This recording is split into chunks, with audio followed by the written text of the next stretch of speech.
सावन के गुरुवार के दिन अगर शिव जी के मंदिर में पानी चढ़ाया जाए, जल चढ़ाया जाए, तो घर में विद्वत्ता का अनुभव होता है महाराज। जब श्री बद्रीनाथ भगवान विश्राम करते हैं, पट जब बंद होते हैं, तो मेरे नारायण के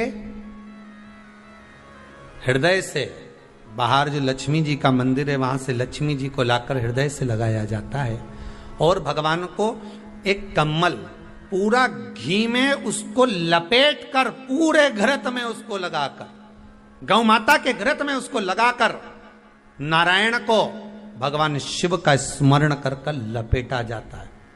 भगवान नारायण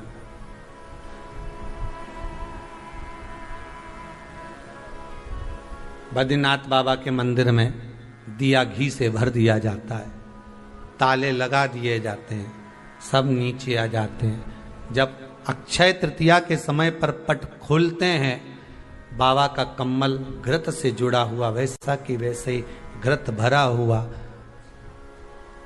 घृत में स्थिरता है, घर में घृत के अंदर लक्ष्मी का भाव आ जाता है। हमारे यहाँ हिंदू धर्म में बहुत सुंदर बात कही जाती थी पहले, आजकल जमाने में कहते कि नहीं कहते मालूम नहीं, पर मारवाड़ के अंदर एक रीति थी। घर के अंदर, रसोई घर में एक इतनी बड़ी कुल्हड़ होती थी जिसमें घी भरा होता था, छोटी सी चम्मच होती थी, उसमें पूरे घर का घी खाली हो जाए और उस कुल्हड़ का घी खाली नहीं होना चाहिए। नानी भाई का मायरा सुना है आप लोगों ने? अगर नानी भाई का मायरा सुना होगा तो नानी भाई के मायरे में नरसिंह मेहता जी की जो दादी के प्राण छूटे थे, वो केवल इसी बात पे छूटे थे। अगर नानी भाई का मायरा सुना होगा तो आपको मालूम होगा, नानी भाई के मायरे में जब नरसिंह मेहता भोजन करने के लिए बैठे तो नरसिंह मेहता की भाभी दुरत गौरी ने कह दिया दादी के सामने, जब दादी बोली क्यों इसकी रोटी में घी नहीं लगा, तो कहा कुल्हड़ का घी समाप्त हो गया है, रसोई घर में जो बाटकी रखी थी उसका घी समाप्त हो गया। जय कुंवर भाई को चिंता लग गई, आंखों से अश्रु बहने लगे और जय कुंवर भाई नरसिंह मेहता की दादी प्राणों को छोड़ दी कि मेरे रसोई घर का घी समाप्त हो गया, मतलब ये घर अब बर्बाद होने में देरी नहीं लगेगी। नानी भाई का मायरा कहता है दादी के प्राण छूट गए थे, नैनों से नीर बह रहा था, केवल जरा सा संवाद। शास्त्र कहता है घर के रसोई घर में जिस बाटकी से आप रोटी पर घी लगाते उसकी बाटकी में भले आधा चम्मच घी पड़ा पर पड़े रहना चाहिए। क्यों? वो लक्ष्मी को घटने नहीं देता। जिस दिन बाटकी मंज जाए, साफ हो जाए, उस दिन उसी दिन उसको धोकर पोंछ कर वापस भर देना चाहिए। अगर बाटकी गंदी हो गई तो आप धो पोछो, मना नहीं है, पर उसको धोने पोंछने से पहले एक कटोरी में घी भर दो, चम्मच रख दो। पर रसोई घर में बाटकी में घी होना चाहिए और उसमें आप डालते रहो और लगाते रहो, रोटी में चलेगा, पर बाटकी का घी समाप्त नहीं होना चाहिए, कुल्हड़ का घी समाप्त नहीं होना चाहिए। वो बरकत है, वो भंडार है, वो संपदा है हमारी। घृत वैभव देता है,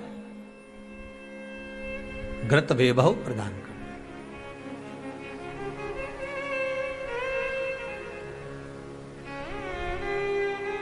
घृत वैभवता देता है। कितना सुंदर कहा है।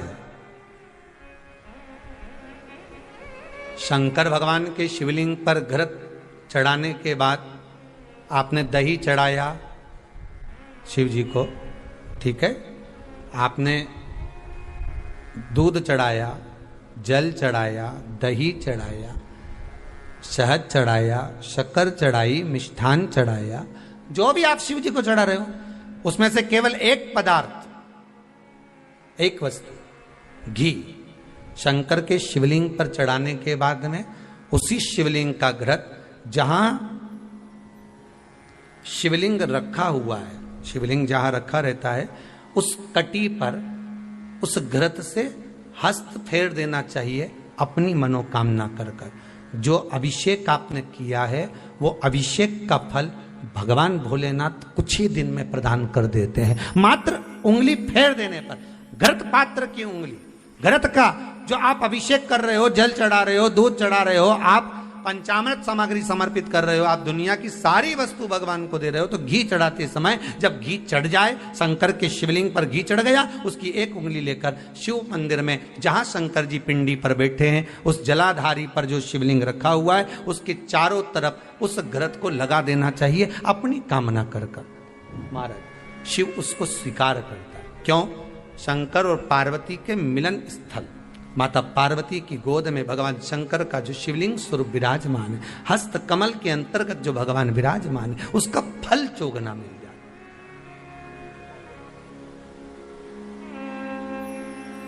शक्तिपीठ नाम सुना है? अरे बोलो तो, जितने लोग कथा सुन रहे, शक्तिपीठ नाम सुना है? शक्तिपीठ का मतलब क्या होता है? जहां पर माता सती के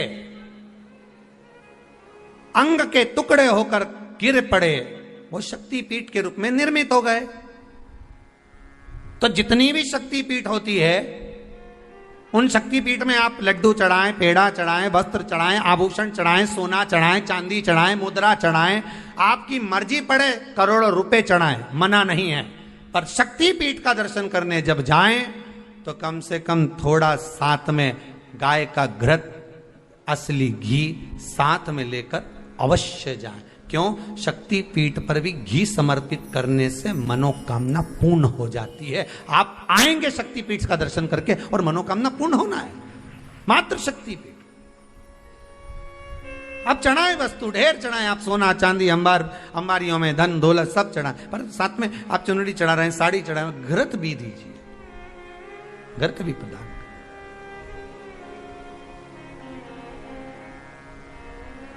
घृत का दान मूल है। धर्म पत्नी से संतान नहीं, औलाद नहीं, बड़े दुखी है, बड़े दुखी। अच्छा, संतान नहीं हो, किसी नारी की गोद, अगर स्त्री की गोद अगर खाली रह जाए तो भी दुख होता है उसको कि मेरे घर में औलाद नहीं, संतान नहीं। हम कई बार कहे, आज फिर कहते हैं, ये टेस्ट भी बाद में कराना, सारी जांचें बाद में कराना। एक बार शंकर का भजन कर कर देख लो। सब जगह से अगर हार जाओ और सारे रिपोर्ट आपकी आपने सब दूर दिखा ली, तो एक बार शंकर पर भरोसा कर कर तुम रुका जी का नाम लेकर सफेद आंकड़े की जड़ को शिव जी पे से रजस्वला धर्म के 7वें दिन 21 बार घुमा लो। नाम गोत्र बोलकर कमर में लाल धागे में बांध लो। पीपल के पत्ते शिव जी को चढ़ाओ, उठाकर लाओ। उस एक पत्ते को रात्रि को गाय के दूध में उकालो और उस दूध को दोनों पति पत्नी पियो। साथ रहिए, समय आएगा, बाबा चाहेगा तो 3 या 4 महीने में गर्भ ठहर ही जाएगा। सारे डॉक्टर को दिखा लिया अपनी जगह, टेस्ट भी करवा लिया अपनी जगह, पर एक बार प्रयोग, और वो विश्वास रखकर करना पड़ेगा। शंकर पर जो भी कार्य कर रहे हो आप, जो उपाय कर रहे हो आप, शिव का स्मरण कर, भगवान पर अगर विश्वास रखोगे, भरोसो दृढ़ इन चरणन कहो, श्री वल्लभ नक चंद्र छटा बिन सब जगमा ही अंधेरो। अगर भरोसा है तो शंकर है, और भरोसा नहीं तो शिव कहां से? विश्वास लेकर अगर आए हो तो काम तो होगा। ये लोग काशी से आए हुए हैं, विश्वास लेकर ही तो आए होंगे कि हम जाएंगे शंकर की कथा में तो बाबा कृपा जरूर करेगा। कई लोग यहाँ पर बैठे हुए हैं जो विश्वास लेकर आए हुए हैं, दूर दूर से आए हुए हैं, केवल विश्वास लेकर कि भगवान कृपा करेगा किसी ना किसी रूप में, मुझे विश्वास है कि बाबा मेरी सुनेगा। और फिर कहता हूं, कथा में अगर आपने मन लगा लिया, भले टीवी चैनल के माध्यम से श्रवण कर रहे हो, भले मोबाइल के माध्यम से श्रवण कर रहे हो, भले पंडाल में सुन रहे हो, बाबा से अगर दिल से आपने अगर कह दिया तो 3 महीना बहुत होता है सब कामना पूरी होने के लिए। मेरा बाबा आपको कुछ ना कुछ दे ही देता है, बस आपकी रुचि के अनुसार सुख प्रदान कर ही देता है। आप उस पर विश्वास, भरोसा, भटकना नहीं है हमको, मार्ग से विचलित नहीं होना। कहती है घंटी का नाद, उसको भगवान के लिए बजाते हो कि भगवान तुम भोजन करो, भगवान तुम जा, नहीं। शिव महापुराण की कथा कहती है घंटी का नाद इसलिए करा जाता है कि अपनी बुद्धि को, अपने चित्त को केंद्रित करो भगवान के चरणों की ओर। और जितने घर में सदस्य हैं, घंटी की आवाज को सुनकर अपने विवेक को ये केंद्रित कर लें कि मेरे घर में मेरा लड्डू गोपाल, मेरे घर में मेरा ठाकुर, मेरे घर में मेरा राम, मेरे घर में मेरा दत्त, मेरे घर में मेरा हरि विठल, मेरे घर में मेरा विश्वनाथ, मेरे घर में मेरा सोमनाथ बैठा हुआ। अपनी बुद्धि को केंद्रित करना, अपने विवेक को केंद्रित करना, अपने चित्त को केंद्रित करना कि यहां मेरा भगवान बैठा है और मुझे मेरी बुद्धि को केंद्रित करना। और मेरी जीजियों से, सूरत के मेरे जीजाओं से निवेदन है, बेटी और बेटाओं से निवेदन है, अगर शंकर जी के मंदिर में जाकर एक लोटा जल अगर आप चढ़ा रहे हो तो भगवान को धन्यवाद देना कि मेरे पिछले जन्म के अच्छे कर्म मुझे बाबा कोई पूर्व का कोई अच्छा कर्म होगा, कोई पूर्व का अच्छा कर्म होगा जो मुझे बाबा तेरा साथ। नाथ जी का दर्शन जरूर करें। क्यों? क्योंकि वो एक ऐसा दिव्य दर्शन है, सारनाथ भगवान का एक ऐसा दिव्य दर्शन है, उस कुंड का ऐसा दिव्य दर्शन है जहां पहुंचकर हम जो कामना लेकर, अगर कितना भी जीवन में ऋण पड़ा हो, कितना भी कर्जा पड़ा हो, कितना भी दुख पड़ा हो, कितनी भी तकलीफ पड़ी हो, अगर काशी में सारनाथ भगवान का दर्शन यदि कर लेते हैं तो हमारी जिंदगी के सारे दुख धीरे धीरे धीरे धीरे, हमारा कर्जा धीरे धीरे चूक जाता है, समाप्त हो जाता है। सारनाथ भगवान का इतना महत्व लिंग पुराण में भी है, शिव महापुराण में भी है, नर्मदा पुराण में भी है। सारनाथ भगवान का वर्णन स्कंद पुराण के काशी खंड में भी है, चारों पुराणों में इसका वर्णन मिलता है।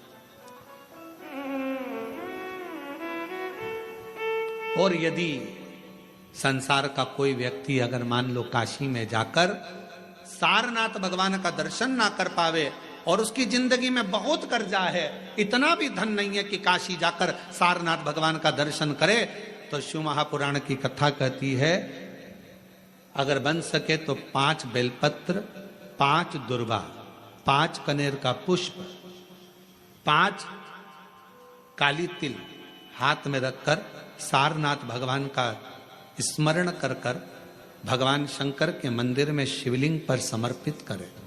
और शिवलिंग पर समर्पित कर कर सारनाथ भगवान का स्मरण कर कर लोटा भरकर जल शिव को समर्पित करे। उसी का थोड़ा सा जल झेल कर लेकर आकर अपने घर व्यापार के ऊपर छिड़कना प्रारंभ करे। धीरे धीरे 3 महीना भी नहीं लगेगा, व्यापार वृद्धि करेगा, कर्जा चूकना प्रारंभ हो जाएगा। सारनाथ भगवान का इतना महत्व है। बोले सारनाथ महादेव की, शिव का इतना, उसको जाने, उसको पहचाने। शिव महापुराण की कथा में वर्णित किया। केवल भगवान शंकर की आराधना ये नहीं कि संसार का मनुष्य ही करता हो। एक शिव और एक गुरु, 2 वाणी पर अगर भरोसा निश्चित है तो ये मानकर चलो कि भगवान शंकर आपके जीवन में कभी तकलीफ आने ही नहीं देगा। एक शिव की वाणी, एक गुरु की वाणी। पर कभी कभी ऐसा योग बन जाता है, एक बार नंदी के सम्मुख में कैलाश धाम पर भगवती हैं भाई, कई कई माताएं तो ऐसी भी होती हैं भाई, पत्र लिखती हैं, कहे गुरु जी हमारे घर में अभी इनकी तबीयत ठीक हुई, फिर ससुर की तबीयत खराब हो गई, देवर का हो गया, देवरानी का हो गया, सास की हो गई, मेरी हो गई, बच्चे बीमार पड़ रहे हैं, कहीं कोई बीमार पड़ रहा है, कोई बीमार पड़ रहा है, एक ना एक घर में बीमार पड़ते ही रह रहे हैं, कोई ठीक रह ही नहीं पा रहा। गुरुदेव हमारे घर में कोई दोष हो गया क्या, या हमारे पूजन के कक्ष में कोई तकलीफ हो गई, या हमारे घर में पितृदोष हो गया, वास्तु दोष हो गया, काल सर्प दोष हो गया, एक बीमार पड़ता एक ठीक होता, फिर बीमार पड़ता फिर ठीक होता, फिर बीमार पड़ता फिर ठीक होता। शिव महापुराण की कथा कह रही है, शंकर भगवान का चरित्र कह रहा है। सावन के महीने में प्रदोष का जो दिन आए, 2 प्रदोष श्रावण के महीने के 2 प्रदोष पड़ेंगे, किसी भी प्रदोष पर एक पीपल के पत्ते पर कनेर का पुष्प अपने घर के अंदर रख लीजिए प्रदोष के 1 दिन पहले, और प्रदोष वाले दिन उसको बहते हुए पानी में डाल दीजिए। जिंदगी में जो तुम्हारे यहाँ तकलीफ चल रही है, एक उठ रहा है, एक बैठ रहा है, एक बीमार पड़ रहा है, एक ठीक हो रहा है, फिर बीमार पड़ रहा है, फिर ठीक हो रहा है, ये ठीक हुआ, फिर इसको हो गया, फिर इसको कुछ हो गया, फिर किसी को कुछ हो गया, अर्थात शिव का नाम लेकर।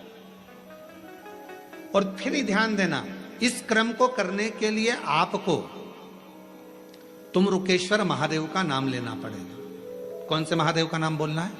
तुमरुकेश्वर महादेव, जिन्होंने भगवान शंकर की अविरल भक्ति को धारण करा। एक प्रसंग बड़ा सुंदर आता है, शिव गुरु की वाणी का प्रसंग के अंदर कोई मंदिर के अंदर कोई पशुपतिनाथ का व्रत कर रहा है, मंदिर के अंदर कोई 16 सोमवार कर रहा है, संकट सोमवार कर रहा है, सोमवार का व्रत कर रहा है, और वहां का सेवादार, वहां का ट्रस्टी, वहां का पुजारी, वहां पर सेवा करने वाला व्यक्ति या कोई मंदिर को संभालने वाला व्यक्ति सब पर चिड़ चिड़ चिड़ चिड़ क्रोध अपशब्द और सबको भगाने का काम करे, समझ लेना कि उसकी विनाश का टाइम आ गया, उसके विनाश का समय।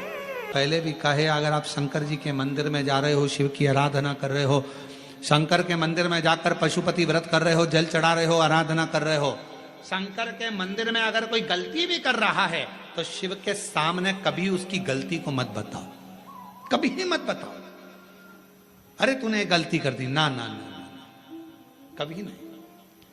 उसके आश्रित हो गए, हम उसके भरोसे हो गए, उसने हमारा हाथ पकड़ लिया। चंचुला विचार करना, स्वयं तुमरुका जी कह रहे हैं, एक शिव महापुराण की कथा, दूसरी काशी नगरिया, और तीसरी शिवालय, भगवान शंकर का मंदिर। जब तक शिव ना चाहे तब तक कोई शंकर के मंदिर नहीं जा सकता, शिव हाथ पकड़कर लेकर जाते हैं। आज पूरे भारत में, पूरे विश्व में लोग शंकर के मंदिर में एक लोटा जल चढ़ाने के लिए, बच्चा बच्चा, बूढ़ा व्यक्ति, जवान व्यक्ति, सब शंकर के मंदिर में अगर एक लोटा जल चढ़ाने जा रहे हैं तो जितने जल चढ़ाने वाले शिव भक्त हैं उनको मैं नमन कर कर कहता हूं कि आप बड़े किस्मत वाले हैं जो आपका हाथ शंकर जी ने पकड़ रखा है और मंदिर तक लेकर जा रहे हैं, शिवालय तक लेकर जा रहे हैं, शंकर की चौखट तक लेकर जा रहे हैं, भगवान अपने धाम तक लेकर जा रहे हैं। ये आपके ऊपर करुणा है, आपका रिश्ता पक्का है, संबंध पक्का है। और नाता एक भोले जी से दूजा नाता तोड़ दे, रिश्ता एक शंभू जी से दूजा रिश्ता तोड़ दे। साधु संगे राम रंग शिव रंग रंगिए, जाई विधि राखे शंभू ताई विधि रहे। जैसा मेरा शंकर राखे उस हिसाब से रहने का प्रयास करो।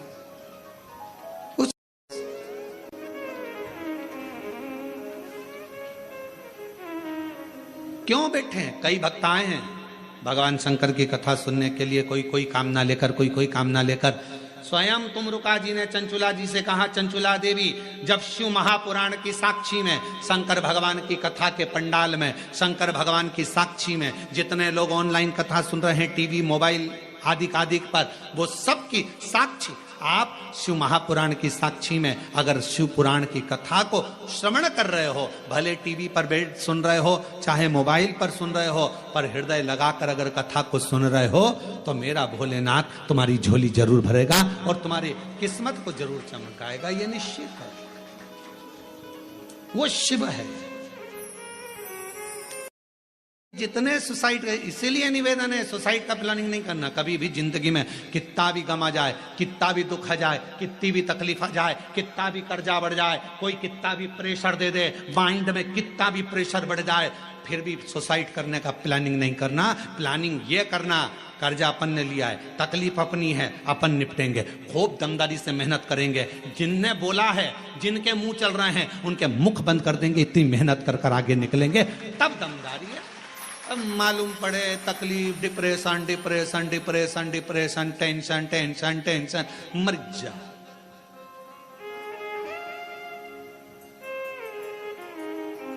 अब ईमानदारी से बोलो, तुम लोगों से ज्यादा टेंशन तो सीहोर वाले महाराज को रहता होगा। कोई इधर से कुछ बोल रहा है, कोई उधर से कुछ बोल रहा है, कोई उधर से कुछ बोल रहा है, कोई उधर से कुछ बोल रहा है। इसके बाद भी आग लगे बस्ती में, अपन रहो मस्ती में। शंकर के भक्त हैं, मट्टी का शरीर है, एक दिन शमशान जाएगा, राख का ढेर बन जाएगा। जो मरने के बाद इकट्ठे होते हैं, परिवार वाले, कुटुंब वाले, मोहल्ले वाले, मरने के बाद इकट्ठे होते हैं। अगर तुम्हारे जीते जी इकट्ठे होकर तुमको आगे बढ़ा दें तो मरने के बाद इकट्ठा होने की जरूरत ही नहीं पड़ती। ये परिवार, ये कुटुंब, ये नाते, ये रिश्ते एकाग्रित कब होते हैं? जब व्यक्ति मर जाता है। जब तकलीफ में था खड़े हो जाते, जब दुख में था पूरा मोहल्ला एक हो जाता, जब तकलीफ में था पूरा परिवार एक हो जाता, तो व्यक्ति इतनी जल्दी मरता नहीं, उसकी उम्र बढ़ जाती। थोड़ा और 2-4 साल जी लेता रे, तुम एकाग्रित तो होते, तुम इकट्ठे तो होते, पर तुमने उसको टॉर्चर कर कर कर, कोस कोस कर, अपशब्द कह कह कर उसको मार दिया। और बाद में जब मर गया, पूरा गांव, पूरा मोहल्ला, पूरी कॉलोनी इकट्ठी है। अब सब कह रहा बेचारा बहुत अच्छा था।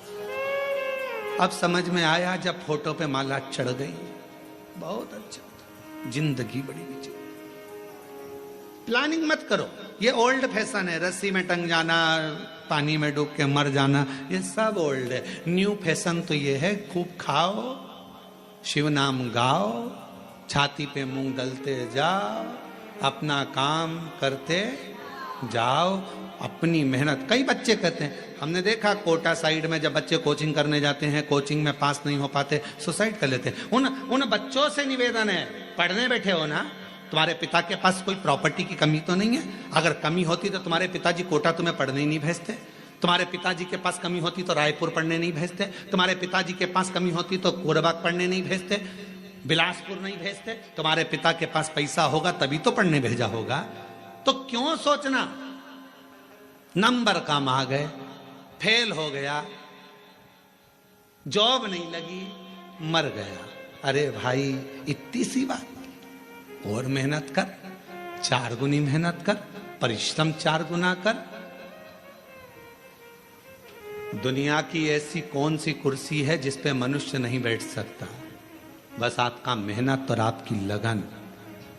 प्रधानमंत्री की सीट पर बैठने वाले व्यक्ति भी आपके बीच के होते हैं, मुख्यमंत्री की सीट पर बैठने वाला व्यक्ति भी आपके बीच का होता है, विधायक की सीट पर बैठने वाला व्यक्ति भी आपके बीच का होता है, सांसद की सीट पर बैठने वाला भी आपके बीच का होता है, महापौर पार्षद की सीट पर बैठने वाला भी आपके बीच का होता है। और एक ना एक दिन अगर आपने मेहनत कर ली तो आप भी कलेक्टर और एसपी की सीट पर बैठ सकते हो, यह निश्चित है।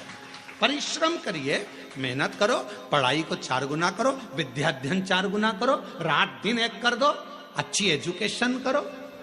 क्यों मरना? मृत्यु नहीं सार है।